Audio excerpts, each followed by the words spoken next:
see Freeman of the land, and they go, I'm common law, I stand under common law, and the judge runs out. And they all say, yeah, he's defeated him. It isn't, he goes into full admiralty mode. So he'll come back in full regalia, and then you've got to stand under common law again. And then he'll go back into the chambers and come back out, and he'll adopt the priestly class. He'll then become he becomes the priest of Baal. And ecclesiastical law, canon law will suddenly be thrown upon you, and you'll be deemed as salvageable. Because you've got a ship. They see you as a ship. Because you're carrying information, you're carrying commercial value. That's how they see you. So there you are, a poor little thing being enslaved into the Roman Empire, which the priest will get paid for, handsomely. That law before, that thing before about the victor and vanquished, that applies to wars as well as a gentleman's agreement between warring fractions. Yeah. Whether that means, treaties are usually the definition of boundaries. Every time I've seen treaties enacted, people lose the land, or it gets divided. In the Catholic Church, this ceremony is called the ceremony of illumination. Oh, is it? Yes. Oh, such illuminating words. So yeah, if you want to destroy your birth certificate, you become a newborn Christian. It's just a copy though, isn't it, what we have? And a copy isn't really evidence of When I applied anything for my valid. British passport when I lived in Australia, they said that my birth certificate was only a copy and I had to Get the original. get the original. Yeah, because And copy then I isn't sent legal. away for it and it came back completely different format. It was twice as... Yeah, it's the standard long form. Yeah. I mean that one is. Yeah, I think I've the shown copy, before. the copy hasn't got the bit at the bottom about person is giving out. There must be a person. Yeah, or there's a small. I must be had a human being small there one, but to- then I got the standard long one, which cost me about a tenner. Certificate of is just a comical thing. Having been subjected to the rite of Christian baptism in infancy before reaching an age of consent, which is true, Yeah. hereby publicly revoke any implication of that rite and renounce the church that carried it out. In the name of human reason, I reject all its creeds and all other such superstition, in particular the perfidious belief that any baby needs to be cleansed by baptism of original sin. And the evil power of supposed demons. I wish to be excluded henceforth from enhanced claims of church membership numbers based on past baptismal statistics used, for example, for the purpose of securing legitimate privilege. I thought that was really good. I might actually print that out and give them out to people.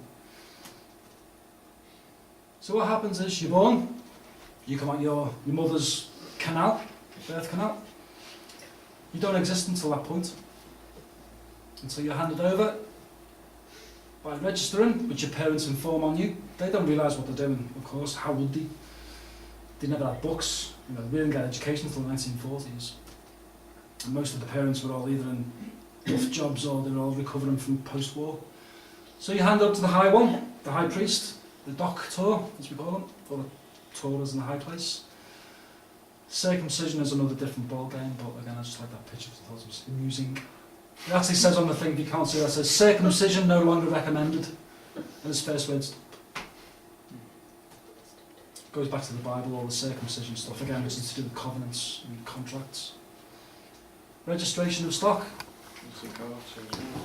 In the practice of corporations, which we all are, this consists of recording in the official books of the company the names and addresses of the holder of each certificate of stock, with the date of issue, and in the case of transfer of stock from one holder to the other. That's the usual one that you get. That's the one I had. The names of both parties and such other details as will identify the transaction and preserve a memorial of official records.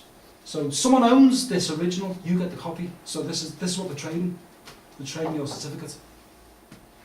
Until you burn that and come from the flames and create your own name, then you own the copyright to your own name. The company doesn't, like the UK corporation won't own it. That's why you can privately trade and do what you like. They have no remittance over here. Is that what you're saying, like deed changing in by deed poll? Don't know, deed poll's different. Deed poll is still in the system. Okay. It's called a statutory declaration. And you have to go and see a special solicitor to do it. The Commissioner of Oaths will do it for you for the £5. Really, for a £5? Yeah, £5. You'll swear on the Bible, of course, to do it.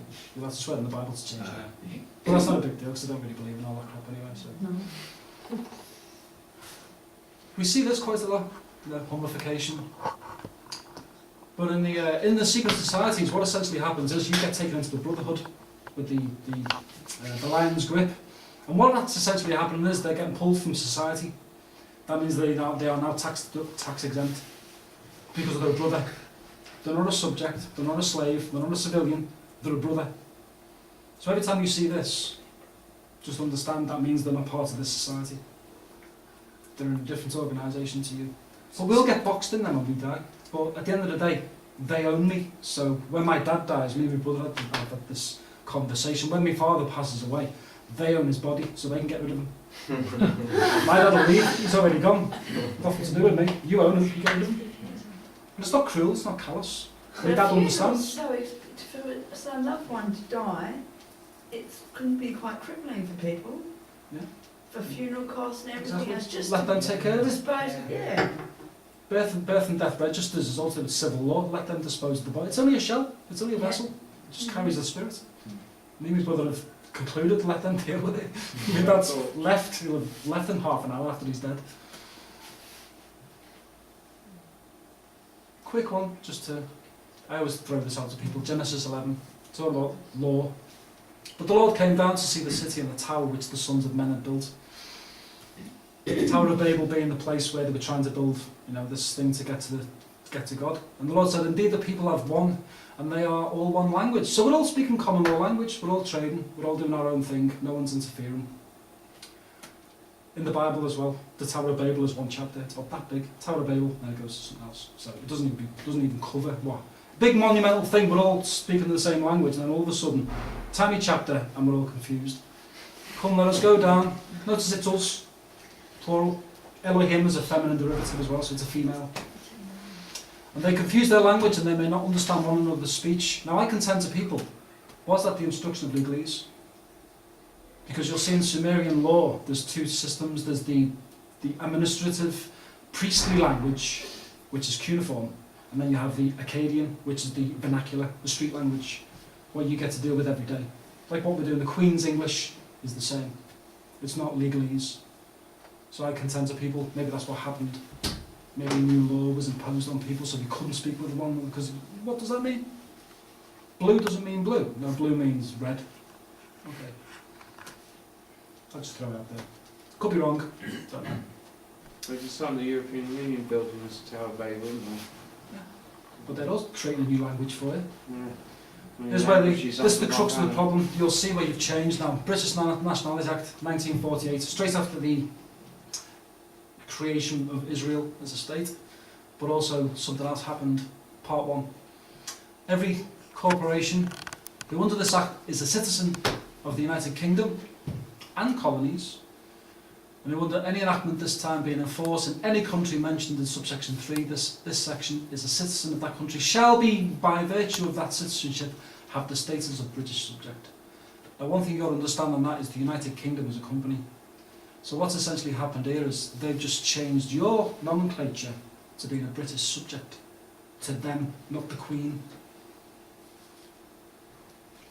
Section 3, these are the countries, which is also to do with the Commonwealth. And we've gone through the Commonwealth and what that is. That's what it applies to. So anyone who's under the vassal kingdom of the Roman Empire has now become a British subject. Any person having the status aforesaid may be known as either a British subject or as a Commonwealth citizen. Both are interchangeable and both mean the same. The expression British subject and Commonwealth have the same meaning. Okay? Mm-hmm. So you've gone under another company. You've gone away from the Queen as being her subject to a corporation called the United Kingdom. Huge difference. Also enacted repeals the words natural born in those statutes, so you're no more longer a natural born one. You're created by being registered. Again, differences in words and terminologies, but they mean a hell of a lot. That's been repealed, the 1914 chapter 1, chapter 17. We've seen this before. That's the company. That's who owns it. And we've seen that, which is good. The news again, 1981. I only recently come over this. A person born in the United Kingdom, which is a company, after commencement shall be a British citizen. And if at that time of the birth his father or mother is a British citizen or settled in the United Kingdom. So have you noticed your British subject has now changed to being a British city dweller? There's a difference between being a subject and a citizen. They've automatically changed that now, so you're a citizen. Now if you want to go into world citizenship, that's going to move shortly, that's going to change from British to world. So Guarantee it. That's Rome, is it? Well, it's the United Nations world system. So just understand, they've changed the definition, you don't even know it. This is statute law, which isn't the force of law, it's not real law. But they've changed the definition, you're no longer a subject, you're a citizen. That's why you hear British citizen, you know, Britishness. Mm. Do you know, Citizenship believe in it? schools, they teach them. Citizenship yeah. studies. You're going into a world system. How And does you're not- the state fit into all this? A state, it's like state of mind, it's just a condition of the members of. It's like if I have